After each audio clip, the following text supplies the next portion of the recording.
Hey guys, my apologies for the delay. We'll get to as many things as we can before we have to break for the president's event. Good afternoon. As you know, the World Economic Forum will take place in Davos, Switzerland from January 22nd through 25th. The president will attend as he did last year. Secretary of the Treasury, Steven Mnuchin, will lead the delegation. That will also include Secretary of State Mike Pompeo, Secretary of Commerce Wilbur Ross, Secretary of Labor Alex Acosta, Secretary of Transportation Elaine Chao, Secretary of Homeland Security Kirstjen Nielsen, U.S. Trade Representative Robert Lighthizer, Small Business Administrator Linda McMahon, Advisor to the President Ivanka Trump, Senior Advisor to the President Jared Kushner, and Deputy Chief of Staff for Policy Coordination Chris Liddell. On another note, the president is once again fulfilling a promise he made to the American people, and this morning the acting attorney general signed the final rule making clear that bump stocks are illegal because they fall within the definition of machine guns that are banned under federal firearms law. A 90-day period now begins, which persons in possession of bump stock type devices must turn those devices to an ATF field office or destroy them by March 21st. Instructions for proper destruction will be posted on ATF's website today. Lastly, Representative Martha McSally has been appointed to the U.S. Senate, and we congratulate her. She has been a strong partner in the House of Representatives, helping advance a number of the administration's priorities, including rebuilding our military and increased border security. The president applauds Governor Ducey for his swift and qualified selection, and he appreciates Senator Jon Kyl and thanks him for his service to the people of Arizona. And with that, I will take your questions. John? Sir, a reaction to the delay in the Flynn sentencing and the rather unusual inquiry from Judge Sullivan this morning asking prosecutors if Flynn possibly committed treason? The delay is something between General Flynn and the courts, and that's something for them to determine what that timeline looks like. In the meantime, we wish General Flynn well, and we'll continue to focus on doing what we do here every single day. What about the inquiry as to whether he committed treason? Does the president see any reason why Flynn should be asked if he committed treason? I'm not aware of anything that we would know of that would indicate that, certainly. Sarah, I was in the courthouse last hour when the Judge Emmett Sullivan basically said that he was disgusted by Michael Flynn's crimes. He said that he had disdain for Flynn. Flynn said that he knew that it was illegal to lie to the FBI, and he was ready to accept responsibility. This was all before agreeing to a delay in sentencing. Given that, are you in a position now, or would you like to revisit your comments earlier today that the FBI ambushed Flynn? No. We still firmly believe, look, the things that may have taken place, again, that's for the judge to make that determination, whether he engaged in something inappropriate. What we do know that was inappropriate by own self-admittance of James Comey is that the FBI broke standard protocol in the way that they came in and ambushed General Flynn, and in the way that they questioned him, and in the way that they encouraged him not to have White House counsel's office present. And we know that because James Comey told us that, and he said that the very reason that they did it was because the only reason that they did it, it was the Trump administration, and they thought they could get away with it.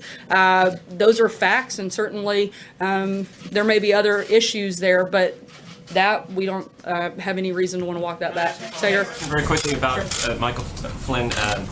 He has cooperated with the special counsel's office and met with him 19 times. Is there a particular reason why the president has not said that he is a rat, the way that he has said that Michael Cohen is a rat for cooperating with prosecutors? Look, we know Michael Cohen to be a liar on a number of fronts, and the president's opinion is extremely clear on that front.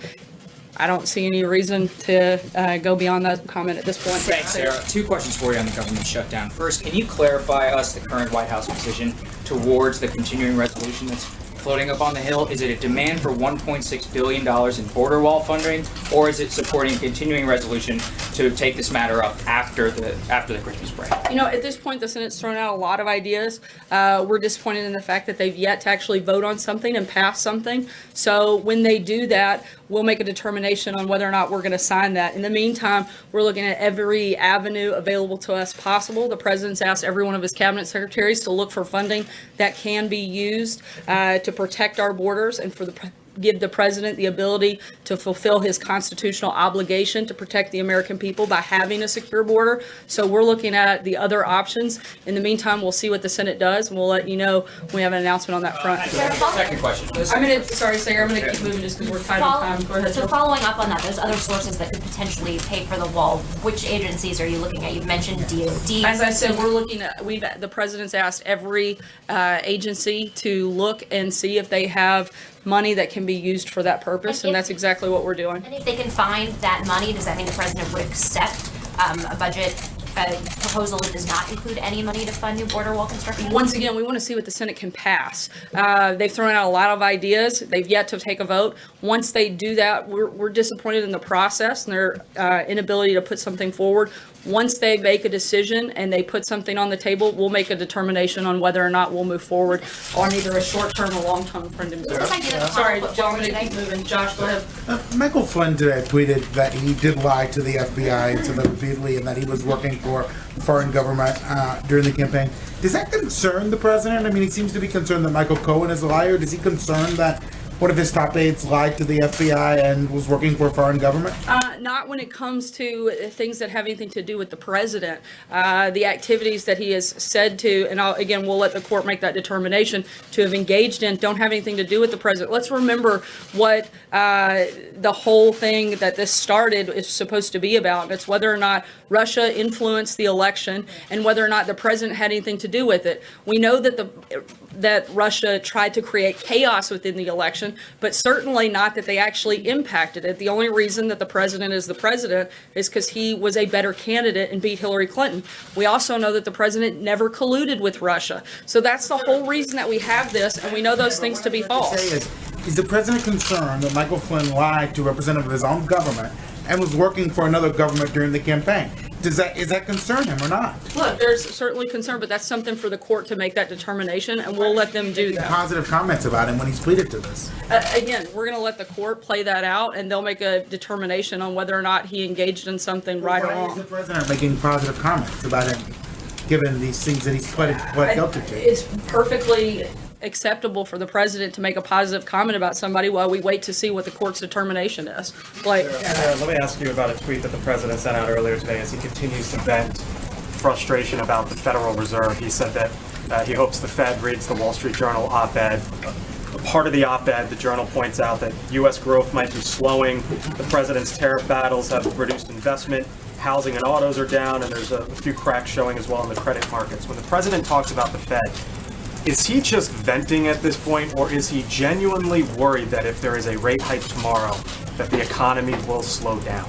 the president is stating his opinion, which he is perfectly within his right to do so. I think that is one of the reasons people like him, is because he does that and he does it regularly. He's been very clear about what his position is, while at the same time he understands that the Fed is an independent agency. That doesn't take away the president's right to state his opinion on a particular matter. And let me ask you as it Sorry, relates I'm to going the to keep shutdown. moving. Francesca, go ahead. All right, thank you, Sarah. I just want to clarify one thing and then move back onto the border wall. But the clarification on Michael Flynn, you said it has nothing to do with the president, but one of the things that the judge brought up today was that it was so concerning to him because Michael Flynn lied inside the White House as the national security advisor to the president. So is the White House disputing at this point that Michael Flynn is a liar? Because that's also the reason that he was fired. He was fired for lying. We're disputing that any actions he engaged in had nothing to do with the president. That just because maybe he did do those things, but that doesn't have anything to do with the president directly. Okay, when it comes to the border wall, today on television, you mentioned that the president would be willing to accept $1.6 billion for the wall, the way that I understood it when you said it, and also that plays into a broader $25 billion bill over 10 years. Is that what the White House's current offer is to Capitol Hill, that it would accept? Again, we are continuing to have constant and regular conversations with the Hill. I'm not going to negotiate here. We've laid out clearly what our parameters are with members of Congress. We want to know what they can pass. We want to know what they think they can actually get done. We've laid out what we'd like to see. In the meantime, we're looking at other areas where we can draw money from to make sure that the president can actually protect our border and protect American citizens. With the deficit ballooning to over $1 trillion under this president, where are the additional additional monies for this wall going to come from? And why is he asking the American taxpayer for them when he promised Mexico was going to pay? Look, we're not asking American taxpayers for that. We are looking at existing funding through other agencies right now that we can draw on to do that in immediately. The president's add to been the clear, deficit. the president has been clear that the USMCA deal would provide additional revenue through that deal that would show that Mexico is paying for the wall. Treasury, though, the trade benefits, if there are any, don't go to the Treasury. He's saying that the revenue provided and the money that would be saved through the USMCA deal, we could pay for the wall 4 times over. And by doing that new trade deal, we have the opportunity to pay for the wall. Trade benefits go to private citizens. They don't go to the United States Treasury. He's talking about the general revenue that comes from that. So you're going to tax. No, we're not taxing. We're talking about additional revenue that wouldn't have existed without the president getting a new deal. Have you done the math on that? There have been a number of things that we've looked at in which we know we'll have additional revenue that comes in through the USMCA. From the USMCA We think into we'll the have, Treasury? we think there will be more than that comes in. Jeff, go ahead. Sarah, there was announced today that the president's charity is being dissolved. Does the president or anyone in his family have regrets about how that charity was handled? That's something that I would refer you to the Trump Organization. That's not something we could comment on here. One other question, another topic. Sorry, I'm Can you gonna keep just moving. No, go clarify, ahead. Sarah, real Yeah. quick on something Okay. else? Whether the president has given any indications to Turkey that he would be willing to extradite the cleric Gulen? The only thing he said is that we would take a look at it, nothing further at this point beyond that. Look at Take a extraditing. look at it, but nothing committal at all in that process, just that he would look into it. You've been saying a lot that things don't have anything to do with the president, and he's just giving his opinion, and he has a right to give his opinion. But does he not have a broader right, responsibility as far as, if his national security advisor is lying, should he not be speaking on behalf of the American people, not just himself, President Trump, man under investigation, but, in all these aspects? You're talking about saying that he is just speaking for himself and he's not been linked to collusion is the claim, and therefore, it doesn't matter what he says. And the same thing with That's the not what I said Fed, at all. that his comments on the Fed have no bearing. He's just giving his opinion. What about him I didn't say speaking they for have the no American bearing. people? I said he's the president of the United States, and he should, not only does he have the ability to give his opinion, he should give his opinion. That's why the people elected him, is because they trusted him to make decisions on policy matters. They want to know what his positions are on specific policies. He absolutely should state his opinion on not just that, but on every topic that comes up that he wants to engage on. A lot of people who are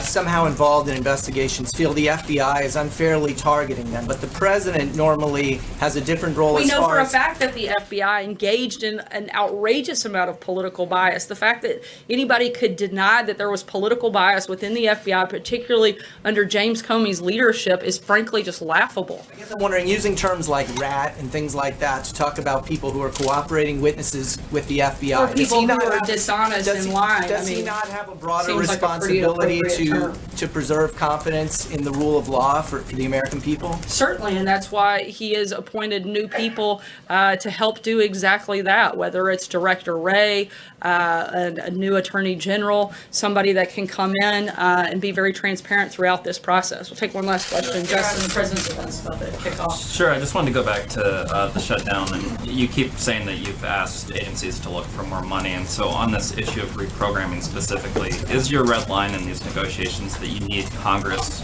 to reprogram money explicitly? So DHS or the Defense Department or whoever it might be the Congress say, you can spend this money that we didn't spend on something else on wall construction? Or No. are you saying that you think that you have the legal authority? And what are you, I guess, basing that legal authority on, since Nancy Pelosi said today that, in fact, that sort of authority doesn't exist? I would never use Nancy Pelosi as my source for legal authority on probably anything, but I would use attorneys that work here at the White House and in agencies that that's their entire job, is determining whether or not something is legal, and we're looking to those individuals to find out those So- specific pots of money that can be used for that. A bonus amount of money that is sort of reprogrammed by Congress won't be necessary for the president's signature on this budget bill. We would like to see Congress pass an appropriations bill that fully funds our government and that allows the president to protect our border and provides substantial border security funding,